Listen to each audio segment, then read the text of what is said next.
చంద్రశేఖర్ ఆజాద్ను చంపడానికి సరిగ్గా వారం ముందు అతను జవహర్లాల్ నెహ్రూను కలిశాడు. 7 రోజుల్లోనే బ్రిటిష్ దళాలు అతన్ని ఎక్కడ కనుగొనాలో తెలుసుకున్నాయి. ఇది యాదృచ్ఛికమా లేదా దాని వెనక లోతైన కుట్ర ఉందా?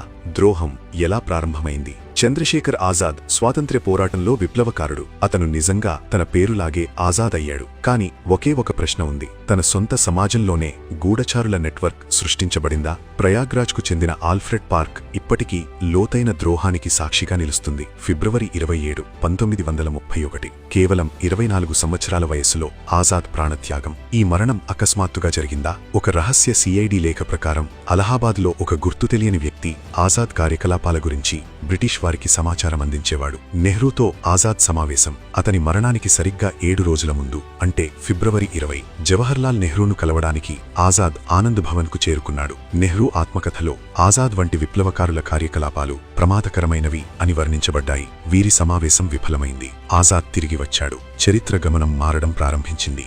Alfred park, the last stand. 7 రోజుల తర్వాత ఆల్ఫ్రెడ్ పార్క్, ఆజాద్, అతని సహచరుడు సుఖ్దేవ్ రాజ్ భవిష్యత్తు కోసం ప్రణాళికలు వేసుకోవడంలో బిజీగా ఉన్నారు. అకస్మాత్తుగా బ్రిటిష్ అధికారి నాట్ పోవర్ 40 మంది సాయుధ సైనికులతో పార్కును చుట్టుముట్టాడు. ఆజాద్ సూచనల మేరకు సుఖ్దేవ్ తప్పించుకున్నాడు. కాల్పులు 40 నిమిషాల పాటు కొనసాగాయి. 6 రౌండ్ల కాల్పులు జరిపారు. 5 మంది బ్రిటిష్ పోలీసులు మరణించారు. ఆజాద్ అతని నుదిటి నుంచి చివరి బుల్లెట్ దూసుకెళ్లింది. ఆజాద్ ఎప్పుడూ పట్టుపడలేదు. ఎల్లప్పుడూ ఆజాద్గానే ఉన్నాడు. ప్రధాన ఆరోపణ ఏమిటంటే ఇంకా ఎటువంటి ఆధారాలు లేవు. ఆజాద్ మేనల్లుడు సుజిత్ ఆజాద్ నేరుగా ఈ ఘటనపై వివరణ ఇచ్చారు. ఈ కుట్రలో నెహ్రూ పాత్ర ఉందని. బ్రిటిష్ అధికారి బోవర్ కూడా ఆజాద్ అసాధారణ ధైర్యవంతుడని ఒప్పుకున్నాడనే విషయాన్ని చెప్పారు. కాని ఆ ధైర్యమే ద్రోహంతో చుట్టుముట్టబడింది.